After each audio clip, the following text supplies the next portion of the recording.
Hello বন্ধুরা, আমার বন্ধু প্রিয় ছাত্রছাত্রীগণ, আজ তোমাদের ক্লাস 11-এর চ্যাপ্টার 7 অংশ করা ত্রিকোণমিতিক অপেক্ষকের কিছু সূত্র সম্পর্কে আমি আলোচনা করছি। দেখো, এটাকে বলা হচ্ছে ত্রিকোণমিতিক অপেক্ষকের অংশকোণ। অংশ কথাটা নিয়ে আমার হাফ হতে পারে, থার্ড হতে পারে, 1/3 হতে পারে। দেখো, সাইনে এটাকে যদি আমরা অংশকোণের সূত্রে বলি 2 sin a/2 cos a/2।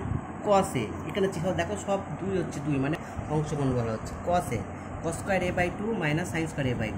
কসকে আমরা আবার একভাবে লিখতে পারি 1 - 2 sin স্কয়ার a/2। দেখো, প্রত্যেকটা দিকে আমার অংশকোণের পার্ট মানে হচ্ছে ভগ্নাংশের পার্ট আছে, সেই জন্য আমরা এটাকে অংশকোণের চ্যাপ্টার বলছি।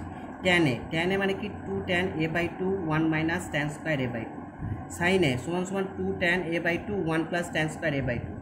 কসে দেখো, এই কসে এই সূত্রটা, তিনটে সূত্র কসে আছে, কিন্তু কখন কোন সূত্রটা ব্যবহার করবো আমরা অঙ্ক দেখে বুঝতে পারবো।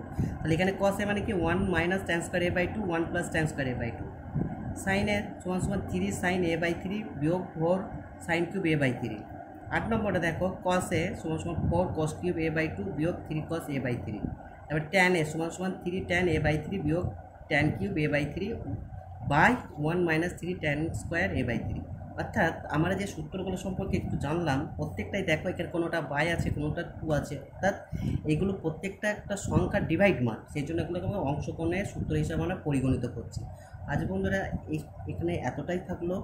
তোমরা সকলে নেক্সট ভিডিওর জন্য অপেক্ষা করো। Have a nice day.